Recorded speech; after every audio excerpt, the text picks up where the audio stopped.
मी माझ्या विचारधारेचं समर्थन करतोय, मी का नाकारू?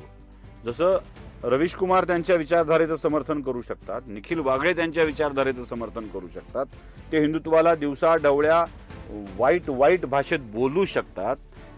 अशी किती पत्रकारांची नावं तुम्हाला सांगू की ज्यांनी स्वतःला तटस्थ म्हणत, धर्मनिरपेक्ष म्हणत.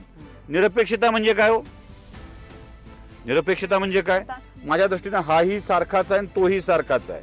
याला म्हणावं धर्मनिरपेक्षता. म्हणजे हिंदूंसाठीही माझ्या मनात ममत्व नाही, मुस्लिमांच्यासाठीही माझ्या मनात ममत्व नाही, ख्रिश्चनांसाठीही माझ्या मनात ममत्व नाही, क्रोध नाही तिघांच्याही विषयामध्ये किंवा अन्य धर्मीयांच्या विषयामध्ये. याला निरपेक्षता म्हणावं. हिंदू धर्म फालतू आहे आणि हे फार छान आहेत दुसरे, याला निरपेक्षता म्हणत नाहीत, याला चाभरेपणा म्हणतात.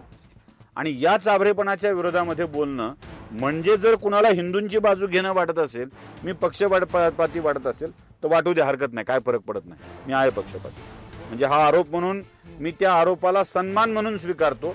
होय, मी हिंदुत्वाचा पक्षपाती आहे.